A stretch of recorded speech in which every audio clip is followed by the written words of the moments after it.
The genre of biography is like the genre of history in the Bible, in the sense that they are both old school history and old school biography.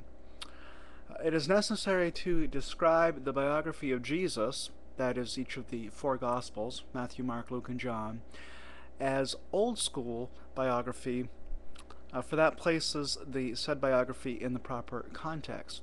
If we think of the Gospels as a modern style of biography, we'll naturally misinterpret them because the modern context is the wrong context.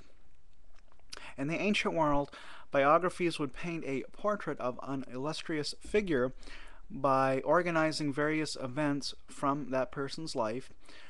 There was little, if any, interest in chronology, and the organization of the life events was rather for purposes of rhetorical flair. How can this grab bag of unrelated events be hodgepodged together to make the main point of so-and-so's life clear to the reader? In this case, in the case of the Gospels, it would be the life of Christ, of Jesus. The life events reported really did occur, but there are a few qualifications on this point. Quotations of what people said were not exact word-for-word quotations.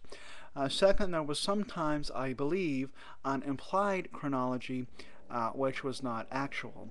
If a writer says person X did act A in place P and then went to place B and did act C, I think that he intended the reader to believe that person X actually existed and actually did acts A and C, but the reader need not further presume, I think, that the said acts were done in the order and in that order and in those particular places. So,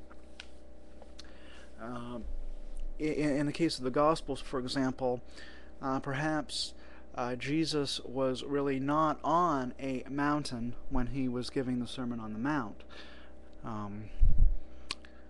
Perhaps he did not present in that sermon, perhaps when he was preaching that sermon, he didn't preach it in the order in which it's presented in the Gospel according to Matthew, for example. Okay, so that is biography, and the letter, like history, is self-explanatory as well, because we still have that genre today, though it is normally digital as opposed to being written on paper or proto-paper for us, the email I'm speaking of. But there are some ways in which letters in the Bible are different, some other ways in which letters in the Bible are different from letters today.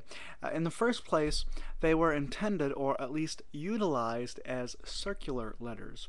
That is, they were addressed to a particular church congregation, but when that congregation got that letter, they read it aloud to the congregants of the church, then made their own copy by hand, and then sent the letter to another church. While the letter was primarily addressed only to the first church, the other churches would benefit from it and want their own copies of it.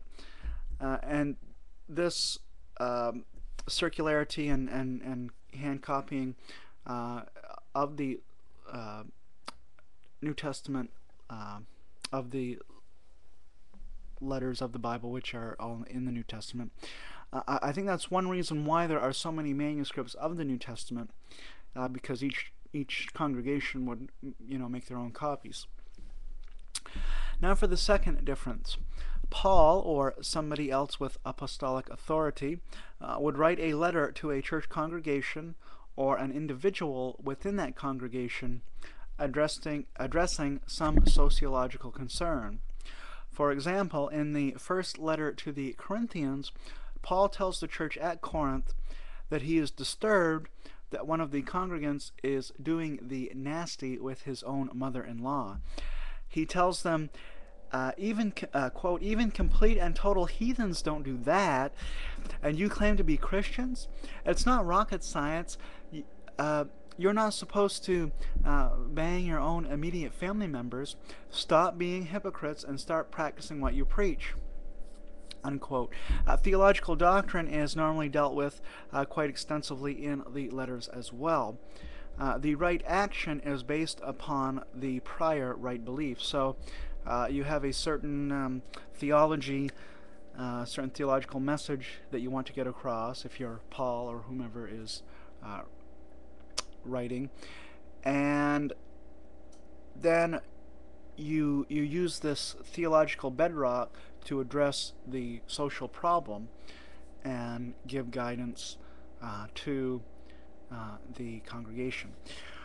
All right, so that concludes what I wanted to say about the different genres. I just want to underscore again what I've already said, that even the genres which we still have with us today, they're different from how the genres were in the ancient world. So all of these genres are either foreign to us today, or the form in which they've come down to us are different from the form they were at that time. So genre, we have to be familiar with these ancient forms of the genres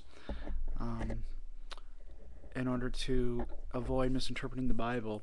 So not only do we have to know what genre it's in, we have to recognize that these are genres we're really not familiar with, so we have to become familiar with them if we're going to understand the Bible more correctly in its context.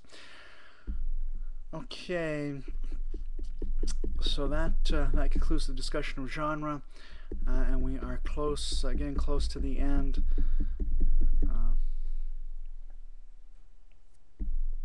of the series on hermeneutics. Thank you.